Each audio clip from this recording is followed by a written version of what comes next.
Hindi lang umano sa Taal Lake may itinapong mga labi ng mga nawawalang sabungero.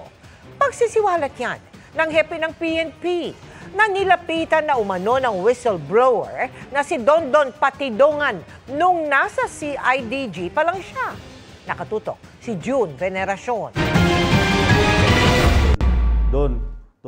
Isa sa mga nakagigimbal na revelasyon ni Dondon Patidongan alias Totoy. Sa Taal Lake umano itinapon ang katawan ng mga bising sabungero. Pero sabi ni PNP Chief Nicolas Torre III, based on our information, hindi naman sa Taal ang disposal, no? Hindi lang sa lake ang disposal. May mga areas pa. At yan naman ay mga ini-examine na namin. Hindi na ididetalye ni Torre kung saang mga lugar pa sila naghahanap para hindi aniya madiskaril ang investigasyon. May mga sinabi, binaon. Okay? So, malalaman natin yan pag na-recover na natin ang mga katawan. Bago pa man lumabas ang mga revelasyon ni Patidongan, matagal na aniya itong alam ng PNP. Inamin din ni Torre sa unang pagkakataon na bago siya italaga bilang PNP chief, ay lumapit na sa kanila si Patidongan at ibinunyag ang nangyari sa mga missing sabungero. Sa IDG pa ako na sinimulan nito. Okay? Sa IDG pa ako nang nakuha namin si Totoy at nagbigay ng information sa amin. I was very shocked. Karumal-dumal naman talaga ang nangyari. Hindi talaga not acceptable by any standards. Nasa protective custody ngayon ng PNP si alias Totoy. Nasa restrictive custody naman dito sa Camp Crame ang 15 pulis na isinasangkot sa kaso ng mga missing sabungero. Pinakamataas sa kanila ay may ranggong Lieutenant Colonel. Pero sabi ng PNP, posibleng madagdagan pa ito habang umuusad ang investigasyon. Wala kaming sasantuhin dito, we will leave no stones unturned. Sa ngayon, ayon sa Department of Justice, may mga natukoy ng lugar pero sa palibot pa lang ng Taal Lake na malapit sa ilang palaisdaan doon. There will be layers of sediments because there are eruptions going on.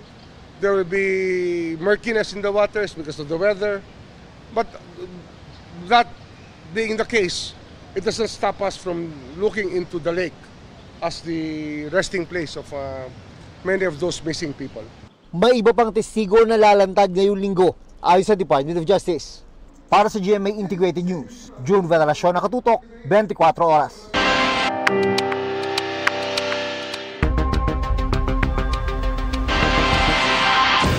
Isiniwalat ni missing sabongeros whistleblower Dondon Patidongan o alias Totoy na may natatanggap siyang banta sa kanyang buhay.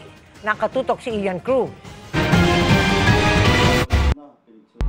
Sa eksklusibong panayam ng GMA Integrated News, isiniwalat ni Julie Dondon Patidongan alias Totoy, kaliwat kanan na raw ang banta sa kanya mula nang maglabas siya tungkol sa kanyang nalalaman sa kaso ng mga missing sabongero.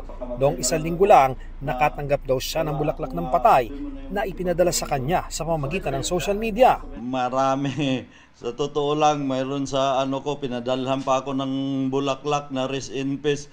Hindi ako matatakot kung sino ka man yung Poncio Pilato ka nagpapadala sa akin ng ganyan. Takutin mo yung lolo mong panot. Huwag ako. Ipinakita sa akin ni Patidongan ang kanyang tattoo na San Miguel Arcangel sa may likod malapit sa batok. May 20 raw silang may magkakaparehong tattoo. Tanda daw ng kanilang malalim na samahan ng mga may kinalaman sa missing sabongeros. Pero ang iba raw sa mga miyembro, pinabago na ang tattoo. Yung tattoo dito, yung sa amin, alam na ng yung Arcangel, yung grupo na yan, may mga tattoo lahat yan. Kaya imposible. Yung isang kaibigan ko na pulis, nagpadala na ng picture na binago niya na yung tattoo sa likod. Yung tattoo namin dito sa likod, ngayon pinatakman na nila.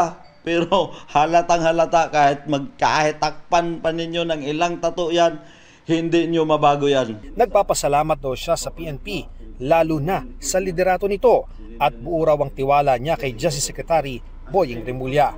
Handa na raw ang kanyang salaysay pero may inaayos pa rin daw bago isumite sa Department of Justice. Yung pindabit na yan, nandyan na yan. Ang katulad nung sinabi ko na nakaraan, kulang pa talaga. Pero mag-antay ka, Mr. Atong Ang. Bumaliktad na lahat. Lumutang na si Arvin Manggiyat, yung isang pulis na kasama dyan, na kasama sa umambos kay Arvin, na inutusan mo nga ako noon na bigyan ng 2 million. Kaya sabi ko, bakit ko bigyan, boss? Hindi naman namatayan si Arvin Manggiyat. Buhay yan. Para alam mo lang, yung mga affidavit ko na yan, alam kong may kopya na si Mr. Atong Ang yan, pero hindi ko pwedeng ibigay ang lahat ng detalye niyan. Para sa GMA Integrated News, Ian Cruz, nakatutok 24 oras.